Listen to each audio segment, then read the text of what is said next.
এই বইমেলা এবং এর সাথে সংযুক্ত অপরাপর একাডেমিক প্রোগ্রামগুলো আয়োজনের উদ্যোগ নিতে পেরেছি এবং প্রথমেই উদ্যোক্তাদের ধন্যবাদ জানাচ্ছি। তরুণ লেখক ফোরাম, আমাদের ঢাকা বিশ্ববিদ্যালয় কেন্দ্রীয় ছাত্র সংসদ ডাকসু এবং অপরাপর যা পার্টনার যারা আমাদেরকে সহযোগিতা করেছেন, পারোলা হাসপাতাল সহ তাদের প্রত্যেকের জন্য শুভকামনা। দ্বিতীয় যে কারণে এই আয়োজনটি গুরুত্বপূর্ণ সেটি হচ্ছে আমরা শহীদ শরীফ ওসমান হাদিকে এর মাধ্যমে স্মরণ করার একটি সুযোগ পেলাম। তিনি একটি আদর্শকে ধারণ করেছেন এবং তার চূড়ান্ত আত্মত্যাগের মাধ্যমে সেই আদর্শ উপস্থাপন করার চেষ্টা করেছেন। ন্যায়ের পক্ষে থাকা, আধিপত্যবাদের বিরুদ্ধে মজলুমের পাশে দাঁড়ানো, এই আদর্শগুলোকে তিনি জীবন দিয়ে সমুন্নত রেখেছেন। তার স্মরণে এই আয়োজন যে কোনো বিবেচনায় একটি গুরুত্বপূর্ণ কাজ, একটি ভালো কাজ।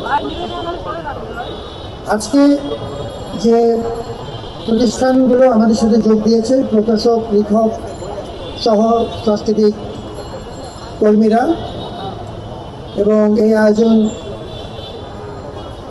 একাধিক দিন ধরে চলবে। আমরা সবাইকে আহ্বান জানাচ্ছি এই আয়োজনে অংশ নেবার জন্য, শরীক হবার জন্য। এবং ঢাকা বিশ্ববিদ্যালয় তার নানা সীমাবদ্ধতার মধ্যে এই ধরনের আয়োজনে সবসময় আমরা সমাজের পাশে দাঁড়াবো। এই আয়োজনটি আরও যে কারণে গুরুত্বপূর্ণ, যে এই ধরনের আয়োজন সমাজের সাথে আমাদের সম্পর্ক শক্তিশালী করে। আমরা বিশেষভাবে ধন্যবাদ জানাই আমাদের সাথে সাংবাদিকবৃন্দ যোগ দিয়েছেন তাদেরকে। বিশ্ববিদ্যালয়ের সুখ দুঃখে সবসময় তারা পাশে ছিলেন, তাদের প্রতি বিশেষ। বাত ব্যথা, প্যারালাইসিস কিংবা আর্থ্রাইটিস, আধুনিক ফিজিওথেরাপি ও পুনর্বাসন চিকিৎসায় নির্ভরযোগ্য নাম ডিপিআরসি। ধন্যবাদ জানাই। ডাকসুর অংশগ্রহণ আমাদের বিশ্ববিদ্যালয়ের জন্য একটি নতুন মাত্রা যোগ করেছে। অনেকগুলো কাজ তারা করছেন, সব কাজ ভালো করছেন, সব কাজ নিখুঁত করছেন, সেটা আমরা একবারও বলি না। আমরা বলি তারা চেষ্টা করে যাচ্ছে। It has been a very intense 4 months for them. প্রচুর কর্মকাণ্ড তারা করেছেন। সমাজকে সাথে নিয়ে চলা খুব গুরুত্বপূর্ণ। আমরা মনে করি যে সমাজের সাথে একসাথে আমরা কাজ করব, কিছু ভালো হবে, কিছু ভুল হবে, কিন্তু একসাথে থাকাটা, ঐক্য ধরে রাখাটা অত্যন্ত জরুরি। আমি আপনাদের সবার তরফ থেকে আয়োজকদেরকে আবার ধন্যবাদ জানাচ্ছি। আমাদের সাথে স্পন্সর হিসেবে যারা যোগ দিয়েছেন তাদেরকে ধন্যবাদ জানাচ্ছি। এবং আমরা আমাদের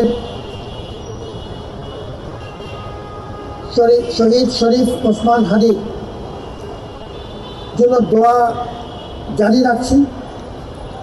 ঢাকা বিশ্ববিদ্যালয়ে তার সন্তানকে আমাদের মতো করে সম্মাননা জানিয়েছি এবং আমরা আপনাদের সবার তরফ থেকে আমাদের সরকার এবং সংশ্লিষ্ট কর্তৃপক্ষকে আবারও দাবি জানাই যে তার এই নির্মম হত্যাকাণ্ডে, এবং মনে রাখতে হবে তার হত্যাকাণ্ড শুধু একজন ব্যক্তির মৃত্যু নয়, একটি আদর্শকে থামিয়ে দেওয়ার অপচেষ্টা। তার এই নির্মম হত্যাকাণ্ডের পূর্ণ ন্যায় বিচার যেন আমরা দ্রুততম সময়ে পাই, আমাদের সবার তরফ থেকে সে দাবি আমরা আবার পৌঁছে দিচ্ছি। এবং এই প্রক্রিয়াতে ঢাকা বিশ্ববিদ্যালয়ের পক্ষ থেকে সব রকম সহযোগিতা করার আশ্বাস আমরা পুনর্ব্যক্ত করছি এবং সরকারের মধ্যে বেশ কিছু অগ্রগতি করেছে। সেই ধারা অব্যাহত রেখে এর চূড়ান্ত ফল আমরা দ্রুততম সময়ে পেতে চাই, দেখতে চাই, এবং আমরা বিশ্ববিদ্যালয়ের তরফ থেকে সর্বত সহযোগিতা এই প্রক্রিয়ায় করব। আপনারা সবাই ভালো থাকুন এবং আপনাদের জন্য দোয়া, শুভকামনা। এই ধরনের আয়োজনগুলো আমরা তত সীমাবদ্ধতাই থাকুক, আমরা এগুলো চালিয়ে নেওয়ার জন্য বদ্ধপরিকর আছি।